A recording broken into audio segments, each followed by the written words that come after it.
Bonjour à tous, bien écoutez, à l'aube du début de ce nouvel épisode, début du championnat de France Pro B saison 2023-2024, on est avec Guillaume Vizade, notre entraîneur de notre équipe. Quelques mots, Guillaume, de retour à Vichy après un été studieux et auréolé d'un titre. C'est vrai qu'il a fallu mener les deux choses de front, mais l'expérience de l'équipe nationale, c'était une expérience un peu extraordinaire où tout s'est passé idéalement, les joueurs ont été dans un gros partage des responsabilités, du ballon, des temps de jeu, et l'énergie collective a fait qu'on a réussi à décrocher un titre. Ça faisait 13 ans que l'équipe de France U20 n'avait pas eu la médaille d'or sur ces championnats d'Europe, donc c'était un très bel été. Et en parallèle de ça, on a essayé de construire une équipe compétitive pour le championnat de Pro B. On avait quelques joueurs restants, mais il fallait un petit peu dessiner une nouvelle ligne directrice pour l'équipe. Justement, quelle est ta vision, quel est le maître mot, on va dire ta ligne directrice pour créer ton effectif pour cette nouvelle saison ici à Vichy? On a essayé d'avoir des priorités. La priorité, c'était la vitesse, donc trouver ça un petit peu comme facteur commun dans beaucoup de nos joueurs, étant donné qu'on veut se projeter vers l'avant, avoir beaucoup de déplacements, des joueurs, du ballon. La vitesse est dans les déplacements et dans les prises de décision, donc c'est pour ça qu'on a aussi 4 joueurs arrière capables de jouer balle en main, d'être des créateurs de jeu. Et au-delà de ça, on voulait aussi des garçons qui s'intègrent vraiment dans ce projet collectif. On sait que sur les forces en présence, la Pro B est un championnat difficile. Donc pour tenir, il faut qu'on soit capable d'avoir un esprit très collectif, une cohésion très développée. Et pour ça, les qualités humaines des joueurs sont importantes et la manière dont ils s'impliquent dans le projet sont importantes aussi. Donc on a essayé aussi de trouver des joueurs qui étaient très généreux en termes d'efforts défensifs et puis des joueurs qui étaient capables de partager le ballon. Donc tout ça fait qu'on a dessiné l'équipe comme elle est actuellement. Une équipe de Vichy qui, cette année, sera encore l'une des plus jeunes en moyenne d'âge du championnat. C'est une réelle volonté de ta part d'avoir cette jeunesse à tes côtés, tout en y greffant quelques éléments ayant de l'expérience? Oui, le premier objectif, c'est d'être compétitif. Et un des moyens pour nous d'être compétitif, compte tenu des moyens dont on dispose, c'est d'être attractif vis-à-vis de joueurs qui ont du potentiel et que ces joueurs-là soient aussi entourés, encadrés avec des joueurs qui ont soit une bonne connaissance du monde professionnel, de leur rôle, etc. Donc il faut trouver un équilibre entre ces deux choses-là. On a des joueurs qu'on a depuis quelques années, même s'ils sont jeunes, ils ont déjà un vécu avec le club et avec l'équipe. Et puis on a intégré notamment 2 jeunes joueurs internationaux cet été avec moi, Ilias Kamardine et Lucas Duféal. Donc tout ça, on travaille pour le faire émerger comme une équipe. Justement, en parlant d'équipe, on va te demander un petit mot sur chacun de tes joueurs qui vont composer l'effectif de notre équipe saison 2023-2024. Pour commencer, un nouveau joueur qui arrive à Vichy, Sébastien Cap. Oui, Sébastien, il arrive de Rennes, donc il a déjà une sacrée longévité sur les championnats de N1 Pro B et il a démontré que l'an dernier, il pouvait être le fer de lance d'une équipe, un meneur de jeu solide qui s'exprime et dans le jeu de relance en étant très créatif, mais aussi par son adresse. Et puis c'est un joueur qui a une très forte adhésion au projet de jeu, qui met beaucoup d'énergie dans ce qu'il fait, qui est très positif au quotidien. Donc pour toutes ces raisons, on s'est assez vite positionné sur lui et c'était l'un de nos premiers recrutements. Bien, on a également nouvelle saison pour lui ici à Vichy, Assemir Moularé qui revient de la Coupe du Monde avec la Côte d'Ivoire notamment. Oui, donc très riche comme expérience pour lui cet été puisqu'ils ont été à la Coupe du Monde. Ils ont d'ailleurs livré un match épique contre la France dans lequel Assemir s'est plutôt bien exprimé. On sait que c'est un joueur qui a une capacité à scorer, à être agressif. Il a des qualités athlétiques aussi, de vitesse, d'explosivité qui sont assez remarquables. Mais l'an dernier, il s'est aussi pas mal exprimé durant toute la saison avec son adresse extérieure. Donc ces deux qualités, elles doivent lui permettre de venir chercher un petit peu plus, d'être compétitif et puis d'être une force pour nous, pour qu'on puisse se passer le relais et être une équipe avec de la profondeur. On a, après le phénomène, on va dire, de l'an passé très boy de l'américain, Michael Hertel, d'où tu es allé le chercher? Bah lui, il a fait une bonne première saison professionnelle en Finlande l'an dernier. Donc lui s'est exprimé lui aussi dans un rôle de scoreur, mais un scoreur un petit peu différent puisque c'est quelqu'un qui a peut-être un usage du ballon un petit peu moins prégnant. C'est-à-dire qu'il va plus jouer sans ballon, il va se démarquer beaucoup autour des écrans. Et c'est un joueur qui joue beaucoup dans la réception-tir, ce qui fait qu'il nous permet d'aérer le jeu et il nous permet également de donner des espaces aux autres. On va peut-être être un petit peu moins dépendant, comme on pouvait l'être sur certaines séquences, du talent de trait qui s'est exprimé l'an dernier, toute l'année avec nous. Donc Michael, c'est un joueur différent et c'est un joueur qui s'exprime aussi des deux côtés du terrain. On a pu voir depuis le début de la saison qu'il avait aussi à cœur de prendre le meilleur arrière en face et d'essayer de montrer qu'il avait les capacités aussi à défendre fort et durant la totalité de ses minutes. Alors, un nouveau joueur qui était avec toi cet été, Ilias Kamardine. Oui, Ilias, oui, qui est prêté par Dijon. Et, il a réussi une première saison assez solide en Pro B avec Évreux. Donc on est assez heureux de le retrouver. C'est un arrière meneur de jeu de grande taille, qui a un gros potentiel, qui vient chercher un petit peu plus de constance et d'efficacité, qui vient prendre des responsabilités. Il en a le bagage technique. Il a des capacités à franchir, à être adroit, mais aussi à être un voleur de ballon. Il lit très bien les trajectoires. D'ailleurs, je crois que sur le dernier match, il fait 5 interceptions. Donc voilà, c'est des petits signaux qui démontrent un petit peu l'étendue de son potentiel. Et on espère qu'il pourra s'exprimer dans les meilleures conditions. Joueur suivant, l'un des anciens, si je puis dire, qui grandit d'année en année, Mamadou Guissé. Oui, à même pas 22 ans, il a déjà pas mal de saisons et de matchs avec le club. On est toujours heureux d'accompagner son développement et lui, il est toujours au cœur du projet. Chaque année, il franchit des paliers.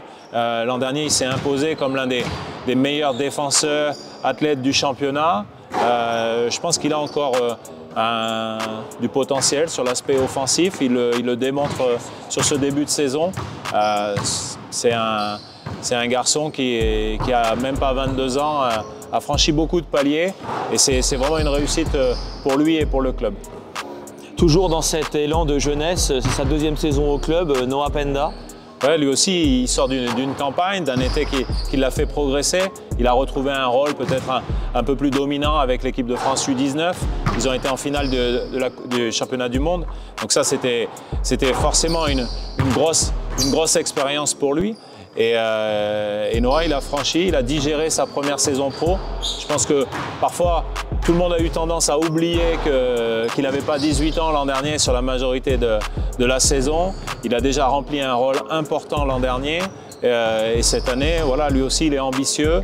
Il amène une émulation saine au sein de l'équipe. Et il va vouloir s'imposer, et sur poste 3, mais aussi donner quelques minutes sur le poste 4 quand c'est nécessaire.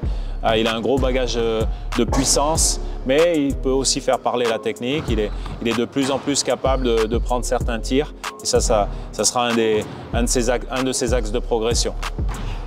Le deuxième jeune qui était avec toi en équipe de France cet été, qui arrive lui aussi à Vichy, Lucas Duféal. Oui, Lucas, il est prêté par le club de Cholet. Donc ça devient un petit peu une tradition. On avait déjà eu le prêt de Romuald Morancy, on a eu le prêt de Léopold Delaunay, deux joueurs qui aujourd'hui sont quand même soit un en train de s'imposer, soit l'autre qui s'est imposé en Betclic Elite.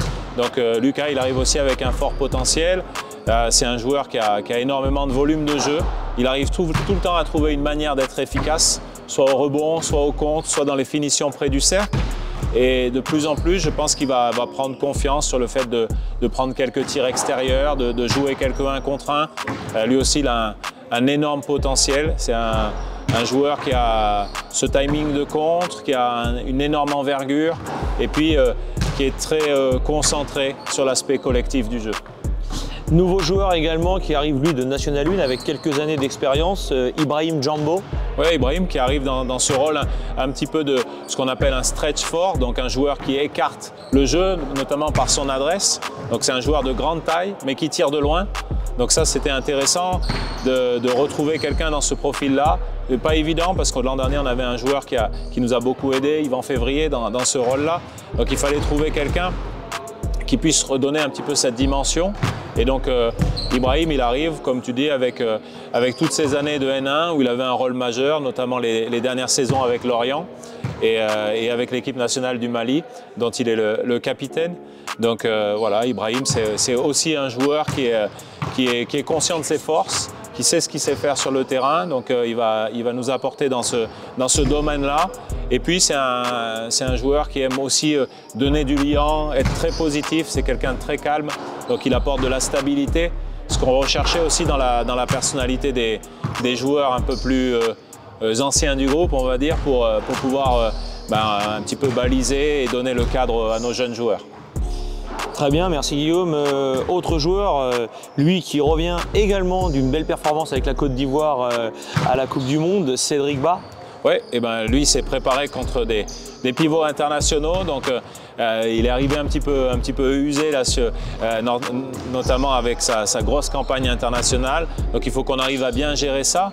Il a disputé d'ailleurs, je crois, la semaine dernière son 100e match avec l'équipe. Donc c'est un pilier de l'équipe, c'est vraiment le joueur central de notre projet défensif. On a besoin de son énergie, de son enthousiasme, mais aussi de ses finitions près du cercle, de sa capacité à provoquer des fautes et à impacter l'équipe adverse. On sait que c'est un rock. Beaucoup de monde dans l'équipe se repose sur lui un petit peu pour qu'il montre la voie.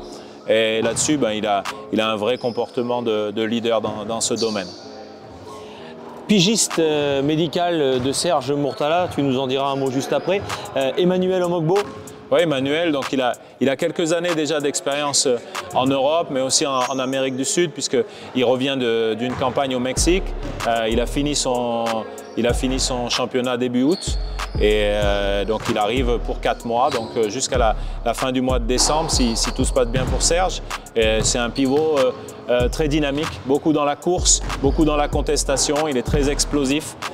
Donc il va assez vite coller au profil de la Pro B et au profil de notre équipe. C'était difficile de trouver un profil similaire à celui de Serge, donc on s'est positionné de cette manière-là.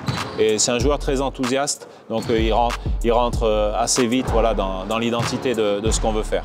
Et justement, quelques mots sur Serge Mourtala, donc, qui est actuellement blessé et en phase de rééducation. Quelques mots sur sa rééducation? Oui, elle se passe très bien. Il est très encadré entre notre kiné, Jérôme Lenay, qui le voit quasi quotidiennement, avec lequel il fait des séances assez prolongées de réathlétisation et remusculation, et puis aussi un programme spécifique avec notre préparateur physique, Alexis Pradon. Donc tous les deux, ils travaillent de concert. Ils sont aussi suivis et pilotés avec notre chirurgien attitré, M. Vanille. Donc là-dessus, ils sont en train de collaborer, et dans quelques semaines, il va partir à Cap-Breton pour passer un nouveau cap dans sa réathlétisation. Enfin, pour terminer l'effectif, un mot sur les deux espoirs qui vont accompagner l'effectif professionnel, Diassé Mbaye et Curtis Botran. Oui, donc tous les deux, ils sont sous contrat stagiaire avec nous, donc à tout moment, ils peuvent compenser des absences momentanées, etc. Chaque fois qu'on a l'occasion, souvent ils s'accrochent à quelques petites minutes parce qu'on a déjà un effectif bien étoffé. Mais par contre, ils ont un rôle important au quotidien. Ils nous permettent d'avoir du monde à l'entraînement, de mettre de l'intensité à l'entraînement, d'avoir des rotations. Donc Diassé, c'est un meneur de jeu arrière de grande taille, qui a une bonne capacité physique, qui est un joueur très discipliné, qui sait organiser le jeu, qui est assez cérébral et qui progresse dans son niveau d'adresse. Et puis Curtis, c'est un nouveau venu, il arrive de Denain, c'est un pivot de 2,8 m, 115 kg. Donc il est avant tout un très bon passeur, mais il faut qu'il apprenne à se servir de cette force physique qu'il a. Donc lui, au quotidien, que ce soit et dans l'opposition avec nos autres intérieurs ou avec le travail individuel, notamment avec Charles-Henri Bronchard, moi c'est un joueur qui, je pense, va progresser et va devenir un joueur qui est capable de jouer à un niveau professionnel. Je ne sais pas encore jusqu'à quel niveau, mais en tout cas, il a de bonnes capacités. Tu parlais tout à l'heure d'Alexis Pradon, ton préparateur physique. Un mot sur ton nouvel assistant coach pour terminer l'effectif et le staff, KJ Smith? Oui, KJ était l'entraîneur des U18 l'an dernier. Ça lui a permis aussi de passer ses équivalences en termes de diplôme en France et donc d'être éligible à son poste d'assistant Pro B. Donc lui, il a un passé où il a été dans plusieurs pays. Bon, mais évidemment, il a commencé d'entraîner dans son pays natal aux États-Unis, puis il est parti en Amérique du Sud, puis il était en Slovaquie, puis il a été en Angleterre et ensuite en France. Donc, bon, c'est quelqu'un qui est très ouvert d'esprit, très éclectique dans sa manière de voir le basket. Donc, c'est très riche au quotidien. Il permet et à moi de me poser d'autres types de questions et d'avoir un apport intéressant. Et puis aux joueurs d'avoir aussi une autre voix, un autre son de cloche et quelques repères un petit peu différents. Et le fait d'étoffer notre staff en termes de nouvelles cultures, je pense que c'est bénéfique pour les joueurs. Très bien, merci Guillaume de nous avoir brossé l'effectif et ton staff version 2023-2024. Que peut-on te souhaiter à l'aube du début de ce championnat de Pro B pour cette nouvelle saison?